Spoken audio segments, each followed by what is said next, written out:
Hello दोस्तों, कैसे हैं आप सब। उम्मीद करती हूँ अच्छे और मस्त होंगे। प्यारे दोस्तों, आज की कहानी है जादुई बैगन वाली बहू। एक समय की बात है। भारत के एक छोटे से गांव सोनापुर में किसान रमेश अपनी पत्नी सविता और 3 बेटों के साथ रहता था।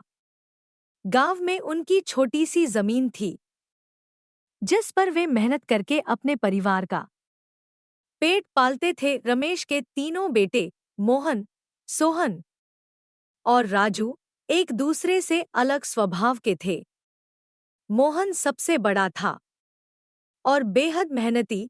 सोहन शांत स्वभाव का था लेकिन चालाक था। सबसे छोटा राजू थोड़ा आलसी और मासूम था। सविता हमेशा चाहती थी कि उसके बेटों की शादी अच्छे घरों में हो और उनके घर में बहुएं आएं जो परिवार को एकजुट रखें। लेकिन रमेश को चिंता थी कि उसके बेटों की शादी के बाद उनकी जिंदगी में कलह न हो। एक दिन सविता ने अपने तीनों बेटों से कहा, अब तुम सब बड़े हो गए हो, मुझे अब अपने घर में बहुएं चाहिए। लेकिन बहुएं ऐसी होनी चाहिए जो हमारे घर की इज्जत बनाए रखें और परिवार को जोड़े रखें। तीनों भाइयों ने अपनी अपनी पसंद के अनुसार लड़कियों को ढूंढना शुरू किया। मोहन ने पास के गांव की सीधी सादी लड़की रमा को पसंद किया। सोहन ने एक अमीर घराने की लड़की सलाह से शादी की और राजू ने सबसे अलग फैसला लिया। राजू ने एक अनजाने गांव की लड़की चंपा को अपनी दुल्हन बनाने का फैसला किया। चंपा का स्वभाव दूसरों से बिल्कुल अलग था। वह साधारण तो थी लेकिन उसमें कुछ रहस्यमयी आकर्षण था। राजू की शादी चंपा से हुई और वह अपने ससुराल आ गई। पहले दिन से ही चंपा का व्यवहार पूरे परिवार को आश्चर्यचकित कर गया। वह हर काम को बड़ी लगन और खुशी से करती थी। लेकिन उसकी सबसे अनोखी बात यह थी कि वह अपने साथ एक बड़ा बैगन लेकर आई थी जिसे वह कभी अपने से दूर नहीं रखती थी।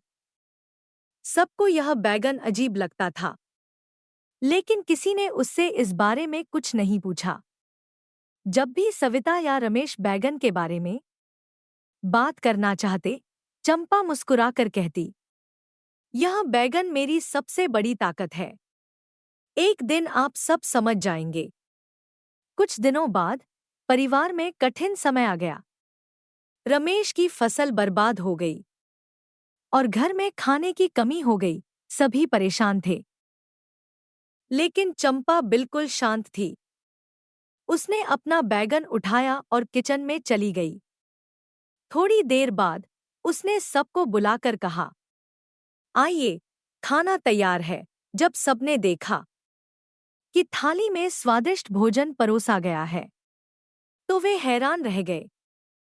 सविता ने पूछा, यह सब कैसे संभव है? घर में तो कुछ भी नहीं बचा था। चंपा मुस्कुराई और कहा, मां जी, चिंता मत कीजिए, मेरा यह बैगन हर समस्या का हल है। बस आप सबका प्यार और विश्वास चाहिए। धीरे धीरे चंपा का यह बैगन पूरे घर के लिए जादुई बन गया। जब भी घर में कोई समस्या होती, चंपा अपने बैगन का इस्तेमाल करती और सब कुछ ठीक हो जाता। एक बार जब गांव में पानी की भारी कमी हुई तो चंपा ने बैगन को खेतों में रखा और वहां से पानी की एक धार बहने लगी। गांव वाले भी इस चमत्कार से हैरान थे। वे चंपा को जादुई बहू कहने लगे। जहां मोहन और सोहन की पत्नियां चंपा की तारीफ करती थी, वहीं सलाह सोहन की पत्नी के मन में ईर्ष्या बढ़ने लगी। उसने सोचा, चंपा सबकी नजरों में खास बन रही है, मुझे कुछ करना होगा। एक दिन सरला ने चुपके से चंपा का बैगन चुरा लिया और उसे गांव के तालाब में फेंक दिया। जब चंपा को यह पता चला तो वह परेशान नहीं हुई। उसने कहा, जिस चीज से मेरी ताकत आती है वह मेरे अंदर है। बैगन सिर्फ एक माध्यम है। एक दिन गांव में एक बड़ी आपदा आई। बाढ़ से गांव का आधा हिस्सा तबाह हो गया। लोग मदद के लिए इधर-उधर भाग रहे थे। चंपा ने बिना वक्त गंवाए सबकी मदद करनी शुरू की। उसने गांव वालों के लिए खाना बनाया, बीमारों का इलाज किया और बच्चों को सुरक्षित स्थान पर पहुंचाया। जब सबने उससे पूछा, तुम यह सब कैसे कर रही हो? चंपा ने कहा, जादू किसी चीज में नहीं होता। जादू हमारे विश्वास और कर्म में होता है। मैंने हमेशा अपने परिवार और गांव के लिए अपना सर्वश्रेष्ठ देने की कोशिश की है। यही मेरी असली ताकत है। चंपा के इस व्यवहार ने सरला का दिल भी बदल दिया। उसने अपनी गलती मानी और चंपा से माफी मांगी।